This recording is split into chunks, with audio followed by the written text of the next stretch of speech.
As we're getting into sports, BetOnline is the world's most trusted betting platform and your number one source for everything football. From the preseason NFL to college kicking off, BetOnline has every stat, every matchup, and even live odds and spreads while the games are being played. You think you know your stuff? Get into the winner-take-all $300,000 NFL Survivor pool for the upcoming season. When the game's over, head on over to our online casino and get a game of blackjack or poker run by with one of our over 150 slot games they have. Head to the website today and use promo code BLEAV, that's BLEAV, and get in on the action. Bet online. The game starts here. Code BLEAV, capital BLEAV. So let's get into Dynamite. Did you guys watch Dynamite? Yes. Interesting. So Okay, Dynamite, do you want to make any predictions on the post pay-per-view number? I'm going to say it did a little bit less than last week. I don't know, because I thought it'd be underwhelming, but not like drastically bad, or I doubt it would be improved. Yeah, from the previous week's number, and if it did, very little. So they hit 691,000 as Konnan predicted. They're slightly down from last week's 698. So right. We're under 700 again here. Yeah. All right. So let's go over the show. Can you put up I'm putting up quarter hours? Yeah, I'm going to give everybody a little primer here, or just a little tidbit. I don't even have a top 5 this week. Right. Okay. I guess like there was. I literally, I'm not going to lie to you, I'm not going to say there was the 5 best things. I didn't even think there were 5 collectively good segments on TV this week, combined all the shows. But so the show starts off with footage. They actually showed footage of the Swerve versus Bryan Danielson all in, so we kind of know what happened there. I wish they would have shown footage of like every other angle on it. Well, yeah, you should. Right. You think they would have. Right. Yeah. But that's a mistake they make every week. So Jon Moxley comes out to some new music. He doesn't have his wild thing anymore. Yeah, an angry face is this described here by Jake Barnett, the ProWrestling.net co-senior staffer. That's what this guy describes himself as. The guy that's the review they're reading of ProWrestling.net is Jake Barnett, ProWrestling.net co-senior staffer, whatever that means. Okay. So let me see here. Hang on. People like to have the fancy titles. It's like you're a garbage man, but no. You're a sanitation engineer. You know, it's all about the resume, right? Right, exactly. All right. So Moxley comes out, and Tony Schiavone's getting your mic. What is your title? I don't know. I can't put together a resume for the stuff I've been doing. I don't know how to word it. Like when I was a forklift guy or warehouse inventory, it was easy. Now I don't know what to call myself. Ad sales. I got a couple. I know, right? Okay, so this is weird. So Moxley comes out, the new music. Tony Schiavone interviews him, asks if everything was okay. Moxley said he hadn't been doing a lot of talking lately, but he's been doing some thinking. Said he was looking to have a conversation with somebody who wasn't there tonight, but was everything like him and nothing like him at the same time. He said that to sort some things out, and then he addressed Darby Allin. Said he knows where to find him, so he wants to talk to Darby Allin. And he's going to leave, but the Moxley starts to leave, but he comes back, and this is just a weird spot. Right. He told Schiavone that he had to understand something. He told Schiavone that this company doesn't belong to him anymore. And he was like pointing at Tony like in his chest. But it was like a very weird long point. And then not only that, something you bring up all the time, very awkward out. He's just standing there, right, kind of looking at the camera. I'm wondering, because I literally when he did that, I rewound it. Okay. And he keeps his finger pointed at Tony. I think he was supposed to say something else and he forgot what he was supposed to say. That's literally what it looked like to me. Like it looked like he had this expression on his face that he wanted to say something else and he couldn't get it out because he couldn't remember what he was supposed to say. And then he walked off. But then Tony had to have this overacted, confused look on his face, like, what was that all about? Everybody's going, and the announcer go, what is he talking about? What is he, so. And it was the only time he did it on the show. Later on, he does it again. Right. So, but this is kind of weird because I didn't realize that Pac was with Bryan Danielson and those the Blackpool Combat Club, but Moxley was not with the Blackpool Combat Club here. Did they break up or did I miss don't know, bro. I'm like you. Yeah, they don't like Collision or I don't know. I don't know. So then I always look at Moxley and I'm a big fan of Moxley. He tries to come up like he's this real badass, which I don't buy. At least he's in better shape than he was before. Yeah. But he reminds me of like a cheap man's version of Jason Statham. Do you ever get that vibe or no? Yeah, he had a kind of the look was kind of strange too. It was kind of because he had an earring and a Green necklace pants and a black shirt. black shirt with an earring and a necklace. Right. Like he was trying to be like hot looking or something. I don't know. I was like, I don't know. It's funny. But we'll see where it goes. Like, but I was intrigued by this because I have no clue what he was talking about, and everybody was speculating. He's talking about the Shane McMahon's going to be coming in. So that's what the internet. Well, why would he be talking about Shane when he's making up? I'm just telling you. I'm telling you what the internet was speculating. I didn't. Okay. This company isn't yours anymore because maybe Shane's coming in. Okay. And the internet. That's what the buzz was. People were speculating. Okay. All right. So backstage, the conglomeration had a promo with Ishii, Willow, and Hook, and what's his name is there? The Kyle O'Reilly's there. He's part of the conglomeration. But for some reason, they have all these characters, and Mark Briscoe does all the talking every week, and he kind of sounds like a. And he talked about, and this is the gist of his promo. He talked about Ishii was in a match later, and the rest of them were an 8-man tag later. And then Willow said that her match with Chris Statlander would be a street fight. And they all headed off like they were going off to wrestle their matches at the end. It was kind of just and Orange Cassidy was in there too. That's part of the conglomeration. I don't know. It's like this is just a generic promo for the sake of a generic promo. So then we go to Hangman Page against Ishii. And basically, this was a typical AEW match where guys, what do they call the Americans in Japan? Gaijin? Yeah. A Gaijin versus a Japanese guy. And they did their chop spots and where they let the guy chop him and stuff. And this is they kept talking about these two guys are two of the heavy hitters in AEW. And it's like, I don't know. But Ishii, this thing went 17 minutes. Way too long. It was ridiculous. It should have been because for what happened next, they did not need 17 minutes, and this is a colossal waste of about a good 10 minutes of this match. So then Swerve walks out, and he told Hangman that he felt sorry for him and that he'd become a petulant little child throwing tantrums. And Swerve told Hangman he gets further away from success every week, and Swerve gets closer. He then said he would always be referred to as a world champion. For that reason, Hangman had failed. And Hangman grabbed the mic and said he wasn't a champion. He was he didn't need that line. He said he broke into his home and then wrestled him 3 times and couldn't get the job done. First time, talking about all the 3 times he got interfered. So he challenged him to a cage match at All Out. Then Swerve recalled going back to Hangman's house a second time and watching Hangman load his pregnant wife into the car to become a father for a second time. And he said that that's the man Hangman was supposed to be, and that's when he realized that he needed to stop focusing on Hangman and focus on being the AEW World Champion. Swerve brought up Hangman tapping out to Samoa Joe to prevent Swerve from winning the world title and cost his team the match of blood and guts. He then said that Hangman's obsession with him has caused his career to fall apart. Swerve brought up the cage match and asked Hangman what kind of man he was going to be in there for his kids, and Hangman stormed off and headed to the back without giving an answer. Now, I liked this exchange a lot because it reminded me of the stuff that worked with these guys before. Bro, Swerve cooked him on the mic to the point that Hangman didn't have the comeback and just walked off that like they'd done in the past. But this is a really good promo by Swerve. And just good, bro. These guys got good intensity with each other. They got good chemistry. The intensity is great. I thought it was kind of a heel promo because he's bringing up the fact that he broke into his house and he was watching him with his pregnant wife like a stalker and all this other stuff. And here's the other thing that kind of did it for me. Because of Hangman, Swerve lost the title, right? Because of his distraction, interference, whatever you want to call it. Bro, you hate the guy. He cost you the title, and then you go face to face and you're actually touching face and nobody threw a punch. I didn't mind that. I did. I didn't mind that because like it's like their stuff's going to be settled in the ring, and like they have this kind of like mutual respect for each other now because they've been at war for like six, 7 months now. Yeah, but if somebody just cost me the match and I hate him and he gets in my face and we're going face to face, somebody's got to throw a punch. But Swerve did excellent storytelling here because he talked about how Hangman's career is kind of like in a holding pattern because the promo was good. It was just heelish.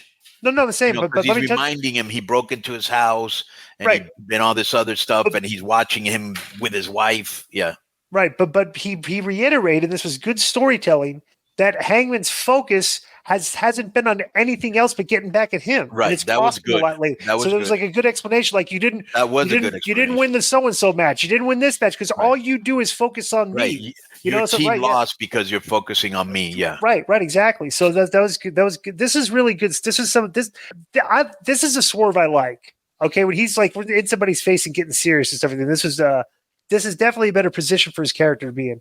Well, this is kind of interesting, okay? Because let me see, quarter hours. Look at the ratings here. So yeah, it did drop a little bit in the second half of the show. Not too much. Look at this.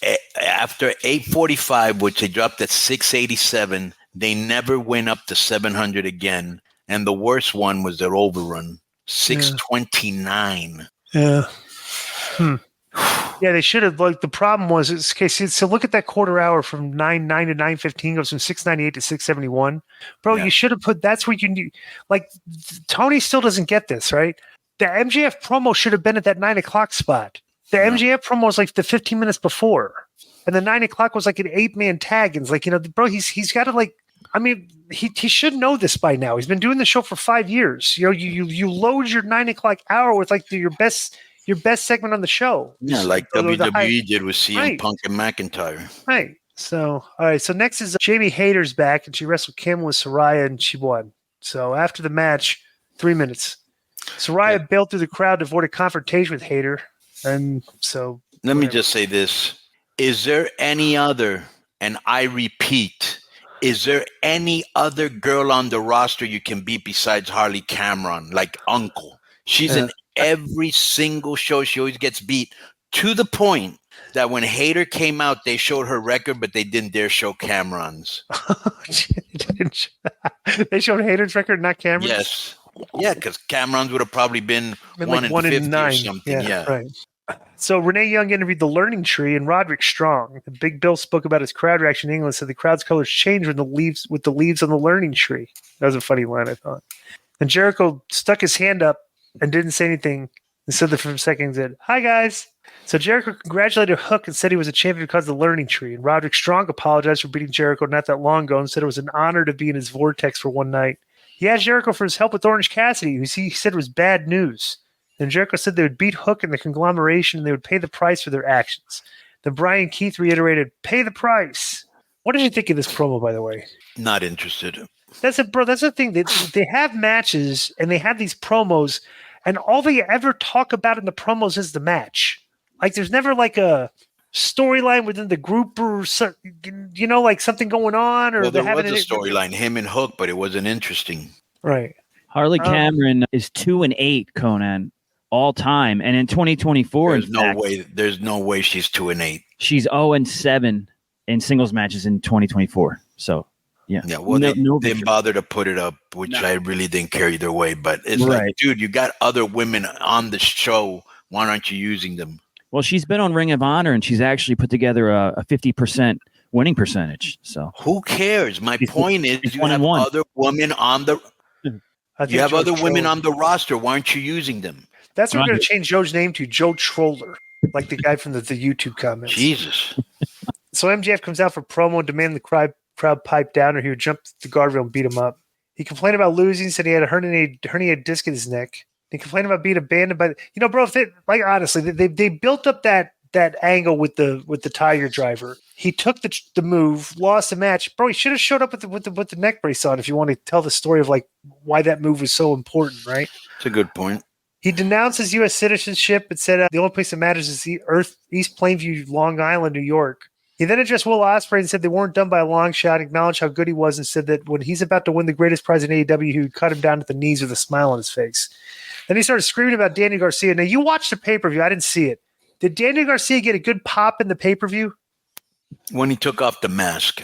Okay. I thought it was like middling. It wasn't like blown off the roof. It was just we got a surprise pop. Hey, wow. Yeah. He talked about Daniel Garcia and said if he showed up at AEW again, he would end his life. And then Garcia then showed up and attacked him from behind before choking him out. And set up for a pile driver, but decided he wanted to do it from the top rope like MJF did to him. The security ran out.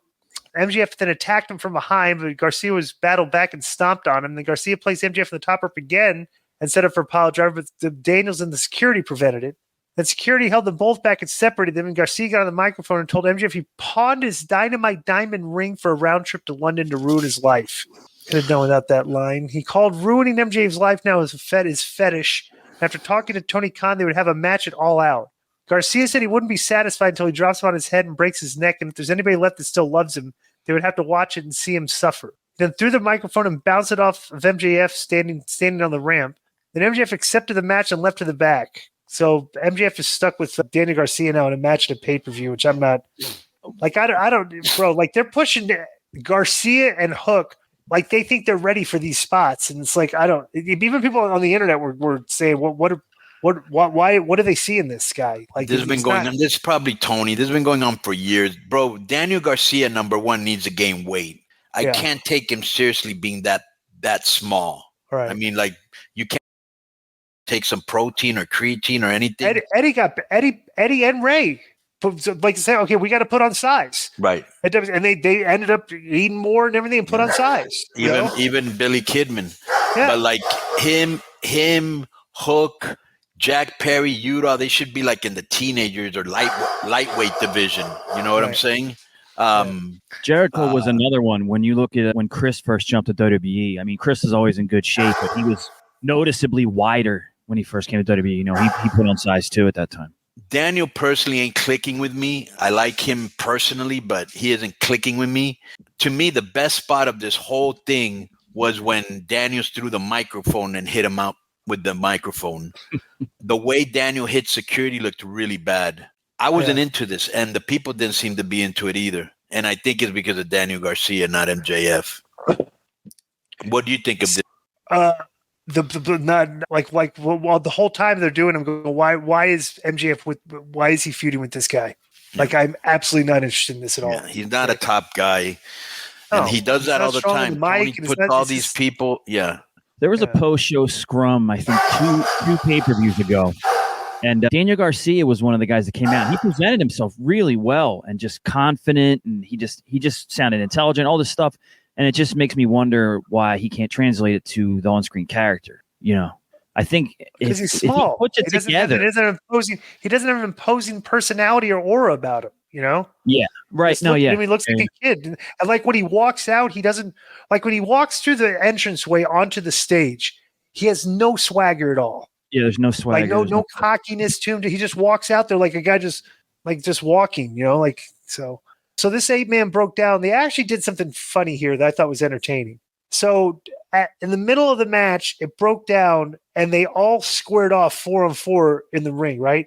And dude, so recently on Raw, I think it was which one's the LW the match were on Raw where they did the aerial camera view where they showed all 4 guys diving out of the ring onto different guys. What was that on Raw or SmackDown? Do you remember that? Raw. That was Raw. The one where Ray was going to do a dive and he got stopped. Yes. And they all 4, and they showed the aerial so you'd see all 4 guys doing the dive and land on the guys. So when they squared off here, the AEW stole that camera shot, and they did the aerial view when they started like a hockey line brawl where they all just squared off and started punching each other, right? Bro, the aerial view showed like the punches were these guys are swinging each other and missing each other by 6 inches. Okay, if you go back and watch this, like watch the Brian Keith and stuff, he's like punching the guy, he's like missing the guy by this much, and it's just like the camera shot did it no justice at all. Tony put on Twitter, he put this is like an all-star match, trust me. Yeah. And then everybody's let me tell you something. You got to trust me sometimes. Yeah, this feud or whatever it is doesn't interest me. And he goes, "This will be great, trust me." And I thought when I read that, I thought, "Oh, really?" And I was right. Right. So the conglomeration goes over, and after the match, Mike Bennett and Matt Taven assaulted Hook, and then Roderick Strong held the FTW title up and celebrated. How exciting is that going to be? Hook against Mike Bennett or the other guy? This was 15 minutes to get to the gist of it. The thing is, okay, so for the future of this angle is going to be Roderick Strong. Then you wonder why they're getting these numbers. Right. So backstage, Mercedes Moné and Camille at a backstage celebration for a title defense. This was very corny. Private Party walked up and tried to hit on her, but were quickly run off by Camille and Okada, of all people. Mercedes said sayonara, prompting of Okada, and they danced, but then they danced and said CEO. Now, think about this. What a waste of – think about this because we say it and it sounds easy. $4 million they're paying Okada just to say the word. Dude. He's out of shape. He hasn't had any great signature matches, right? And, bro, that party was lame. It had like 4 people in it. Go ahead. They literally, some people on the internet, this is true. Okay, they paid $4.5 million for the guy, and this guy has the Tozawa spot on us on WWE. Yeah. Like the Asian comedy spot character. Yeah. That's literally his spot right now, correct? He's doing these comedy spots. Yeah, right. Somehow he says the word. Right. So then when Ryan May was interviewed on the stage, she wore a black sheet over or robe over her clothes and said her title celebration was postponed because she wasn't going to do it in this town. She said she knows it's called champagne. It should be renamed beer. She insulted the woman in the crowd as being below average and said they were used to putting beer in their mouths, among other things. Then she offered to provide a lesson in glamour and said she would now take off her robe and allow everyone to gaze. And she revealed a little black dress of sorts with a title belt around her. She told the crowd that was enough and walked to the back. What did you think of this? This was another awkward moment where she goes, "That's enough," just leaves. And Tony was just standing there like, huh? Very awkward.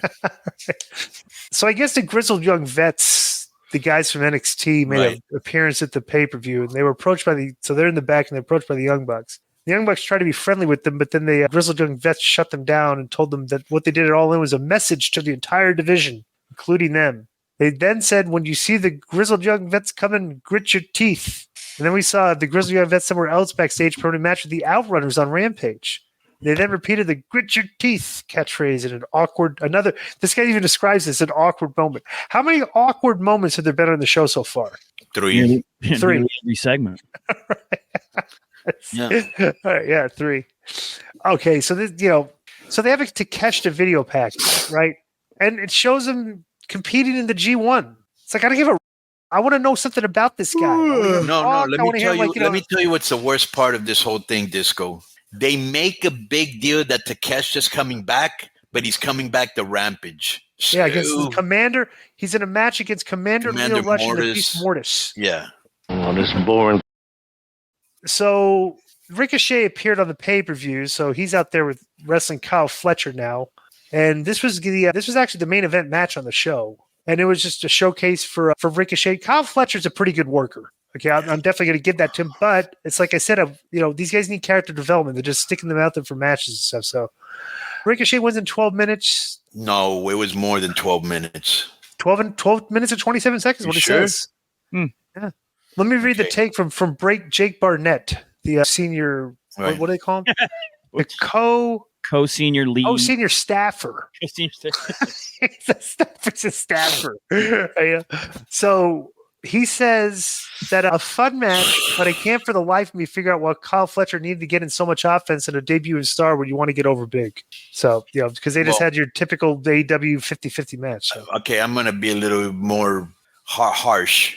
First of all, why isn't Don Callis in the ring doing promos and getting heat? But that's besides the point. As you know, I'm a huge Ricochet fan, having worked with him in Lucha Underground. I can't believe, but he's just another guy already. He should have won that gauntlet, not Christian. Nothing against Christian. And I thought this match would be great. I actually wanted to see it, and it was just good. I thought it was. I was very disappointed, and I was like, it took you this long to beat Kyle. Yeah, Ricochet's just another guy, bro. They do that so well. All right, so we got a post-match here. Ricochet celebrated. Fletcher attempted to recover. Then Will Ospreay's music hit, and he walked out. Right. And before he could so he's walking out. I didn't really know why he's walking out, I guess, because maybe to confront Ricochet. But Pac ran up from behind him and did the poison rana, and then grabbed the mic and told Ospreay, this is a message to not forget about. He then told Ricochet, welcome to AEW. Now get in the line like everybody else. Then Ricochet checked on Ospreay on the stage. It's kind of a weird spot for a guy that just beat MJF, and this is his spot on the show. He didn't even say anything. He just got attacked by Pac. And Pac I thought he was a babyface. He's with Bryan Danielson and Claudio. So what is he? So he just does stuff. I actually would. You're absolutely right. It's a good point, Joe. He is if I saw Pac versus Ricochet advertised for Dynamite, I would 100% go out of my way to watch that. Pac is. And I know we've talked a lot about how there's not enough stories and it can't just be all wrestling, but I would go out of my way to watch that match for sure. Okay. So next we go, Bryan Danielson makes his address, comes out to talk about his future, and said he was put over as the greatest day in his life, winning that, wrestling in front of his kids. He got teary-eyed and he said it was his favorite moment of his career. Like, really? I enjoyed that match immensely. That's the first time in a long time I can remember that I was in. I was marking out. I was focused. That was a great view for someone that's been a Bryan fan for 20 years anyway, you know. Interesting. Okay, yeah. So Bryan brought up that his contract was expired. MJF match was better. Yeah, so I did F that up tonight. He needs neck surgery sooner than later, and his family is ready for him to come home. He thanked them. Isn't that funny? Like, think about this. He left WWE because they didn't want him, beating himself up. Right. So he leaves to go to AEW, and he beat himself up so much, now he's going to get neck surgery. I think about that. The guy's getting neck surgery. So he thanked the people that started AEW and said the company's awesome and made pro wrestling his life better. And he said he got to the back on Sunday and thought about all his peers in the company and those that would come in the future. He thought it was probably about time for him to go home, but not yet. Bryan promised to be a fighting champion that defends his title as much as possible. He said if he lost the title, he'd be done as a full-time competitor, but that wouldn't be anytime soon. Then on the screen, they showed Jack Perry, and he referenced injuring Kenny Omega and burying Darby Allin and said his future was to retire Bryan Danielson, and Danielson's future was behind him. And Perry attacked him in real life from behind and landed some punches, and Bryan attempted to get to his feet. Perry landed a running knee strike, and he stood over Danielson and picked up the TNT and the World Championships to close the show. And it's like they came out of the pay-per-view, they've been floundering in the ratings, and coming out of the pay-per-view, the three big matches are coming out of this pay-per-view. MJF and Daniel Garcia. Sue. The FTW, the belt, the Hook versus Roderick Strong, and now Jack Perry against Danielson. And those are pay-per-view matches? Oh. Dude, this is like a good way. This would have been a good way to set up like Dynamite next week or something. The only good thing that they set up out of this was Swerve and Hangman. That was the only good one. Yeah, right, exactly. The cage, yes. And that, literally that's the only okay, so this is so I didn't like this show. I loved the Swerve stuff. It's the only thing I liked. And on my top 5 this week, the only things I liked on all the shows this week were the Bronson Reed and the Swerve thing. Okay. Literally, I didn't like anything else on TV this week. Pretty much. I'm going to tell you my top 5. I actually have 5. Okay. Daniel Bryan throwing the mic and hitting MJF outside of the ring. Daniel Garcia. Yeah, Daniel Garcia, huge pop. KO saying that, Aldous will come out, make a match, and then we'll kick, which was hilarious, and that's what they did. The Swerve Hangman promo, right? Right. The Bronson Splash breaking all the windows, okay? And the Judgment Day promo and match with the run-in by Priest and Rhea. All right, so that's been our TV reviews for the week. Yeah, as a matter of fact, this might be the first week where we didn't like any of the 3 shows. Yeah, nothing. Sounds like it was a rough week for TV. So. Right. Yo, what's up? I just want to thank you guys for watching this clip. Don't forget to hit the like button, leave a comment, and subscribe. And join our YouTube membership for hours and hours of exclusive, unedited, uncensored content. And being a member will help you get involved in our upcoming live streams. Thank you for your support. Thank you for riding with us. I know you got a lot of other podcast choices, be it wrestling or other ones. And thank you for picking us. Boom.